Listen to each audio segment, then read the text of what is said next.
No see töö ise jah, see töö iseloom jah, ilmselt ikkagi, et no nii niisuguseid veidraid ja pöörasid asju sa ikka mujal teha ei saa kui siin teatris, et no jah, ega siis elu annab, õpetab ja siis mingil hetkel nagu näed ära, et siin tuleb nüüd piir ette, et seda nagu teostada on väga keeruline või raske, et siis noh, vaatamata nendele sellistele dramaatilistele tagasilöökidele siiski see töö jah, ütleme just seesama see leiutamise moment siin juures, et see ilmselt ongi see ja ka see noh, võib esmapilgul tunduda niisuguse võib-olla kuiva tööna, aga tegelikult see jooniste tegemine ja koostamine, et kuidagi ma olen ennast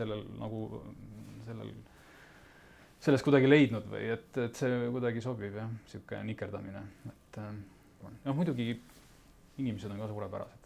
Absoluutselt. Siin teatris olles ma ei kujuta ette, et ma väiksemasse kollektiivi üldse kuskile suudaksin nagu sobituda, et see võimalus, et sa nagu mingil hetkel, kui sul on juba siin sellest jooniste koostamisest nagu silm grillis peal, lähed kuskile korraks eemale ja siis noh, mõne hea kolleegiga paar sõna juttu ajad, et see on nagu väga hea jah. Sellest tegelikult sellisest sotsiaalsest poolest nagu siin teatris ma tunnen praegu sellel koroona ajal nagu õudselt puudust.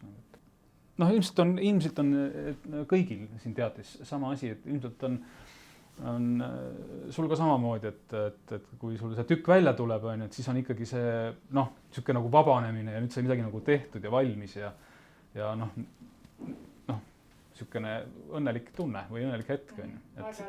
Et see on ka see tegelikult, need on need hetked, mille pärast ka seda tehakse. Ja seda me tunneme siin päris tihti ju, nii kui jällegi midagi välja tuleb.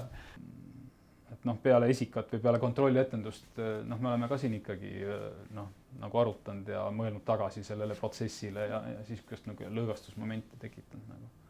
Et lihtsalt saad selle asja nagu endalt kuidagi välja ära ja siis on sellega unustatud. Lööd jälle tolmu maha ja lähed edasi.